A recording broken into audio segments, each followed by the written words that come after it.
Do you guys have any questions? Thank you. Yeah. Who wrote that song?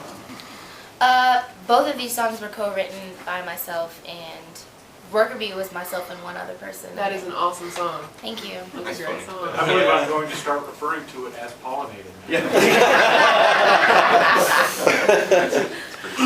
Do you have a touring schedule set up yet? No, I'm just doing like Halloween and Christmas shows right now. Like I'm doing Atlanta's Jingle Jam, which is really cool. Cool, that's cool. But no tour right now. Probably not till the album comes out, and then like after all the Grammys and stuff is over, then I'll probably be starting on something. How did your record deal happen? It was a combination of YouTube and my songwriting. I was on YouTube for about a year before my songwriting caught the attention, or even like the buzz that I had caught the attention of this guy named Rico Collins, who flew me to Atlanta. And I lived in Atlanta for another year, and I was just writing the whole year. Like I was very intimidated by the business and like what it looked like and how the girls looked in the studio, and I just thought I had to be that. And so I wasn't really sure if I wanted to be an artist. And then our lawyer took the songs to Capitol, to Chris Anacute, who's my A&R, and also Katy Perry's A&R. And he played them just to shop for other artists. And Chris was like, who's this girl? And he went back and did research and saw that I had this huge following on YouTube. And he wanted to sign me, which that happened in November of last year, so it's almost been a year. So like each stage kind of took 1 year to fully complete. It takes a long time to be an overnight success, doesn't it? Yeah. How old are you? 21. 21? When did you start playing guitar? It'll be 2 years in December. Really? That's it? Wow. I was going to say you were 6 or something. Yeah. That's crazy.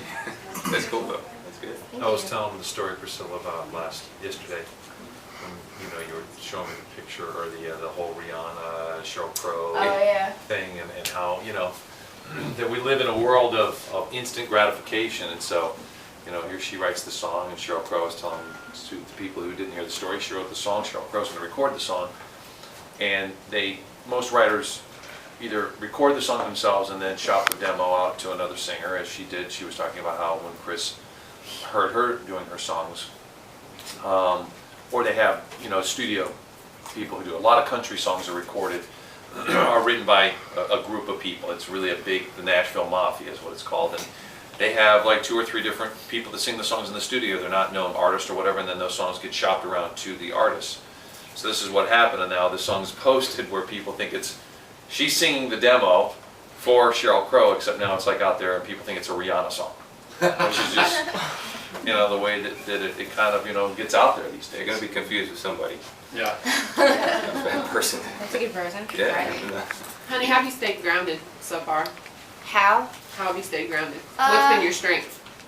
Just realizing it's just music, and you're not God. Like all I do is sing music and people like it, and I'm not saving the world, so I shouldn't be acting like I'm better than anybody. Plus I have too many people around me that would just be like, yeah right, you want what? You want 2 dozen white roses? How about you just get in there and sing? I was impressed. No rider today. That's good. Yeah, Good. listen, Priscilla's been a champ. I have to tell you that she has traveled this country. It's got to be 6 weeks now, if not maybe more, for what we're doing right now, which is going out and introducing her to stations and letting her perform. But not one time she's been sick on the road, and she's been a trooper through everything. And you know what? That just goes to show you how much she's committed to this, because there's a lot of artists that think they want it. They go out there for 2 or 3 weeks of doing, going, man, I don't know if I really want this. Like this might not be really for me. And so I give her a ton of credit. She's been an amazing individual, and it makes you, quite honestly, want to rally around a new artist like that and champion them. Well, So we that's why will do it. Yes, she will. Let's have a little Fayetteville Mafia here. Do you get to see your family very often since you've been on the road so much? Well, I was gonna fly my little brother up for Halloween and have him dance, because I dressed up like Mario. So I want him to be Luigi. We're gonna dance on stage together, but I just, he's only 13 in the flights. I didn't want him flying by himself like that, so Yeah. we're gonna wait till Christmas. But the last time I saw them was in the summer, right before I started this, and we had a family reunion at the Mall of America. Where are you from? I'm from Florida. Florida? Yes. You had a family reunion in Minneapolis, are you out of your mind?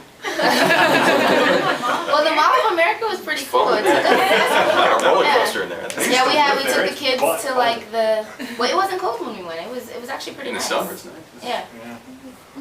No, it was that's a cool family reunion. Anybody else? What are you hoping for? Well, Well, I mean, it's a vague question, but it's accurate, because in my format, which is different, He's a I've country seen guy. people that got everything they wanted and said, whoa, Yeah. this is a lot. Is what do Or you, do you even want know out what of you want? this? That Or might do be you better. just like to sing for people? I mean, I was talking about this yesterday. A lot of people that get into this get into it for the wrong reasons, and then sometimes they're not as successful as others who do it just because it's what they love to do. I'm doing this as a career. Like, I want to do this forever. If I'm not singing in front of people, I'll be the one that's writing the songs, or maybe if I get good enough on the guitar, I'll be playing on tour with somebody, or whatever. But I want to be doing this forever. Like, I'm going to be doing something in music, whether it's writing the songs or singing the songs when I'm 60. So if I get everything I want in the process, I'm not going to complain. How old were you when you started singing? Oh man, young, very young. As a career though, I mean, it was just kind of normal to me because my mom sings, my dad plays the trumpet and he sings, and so I just kind of was like singing in church because they made me. And I did choir in school and theater, and then I actually really started to like theater, and I took it like through high school and through college. I wanted to be on Broadway, but I was 17 when I graduated, and my mom was like, no, you're not going to New York. So that's what I really wanted to do. So like, I guess you could say that I really, because I didn't really know that people liked it until like my sophomore year in high school. So that's when I really started to like try to pursue singing as a career, I would say, when I was like 14 or 15.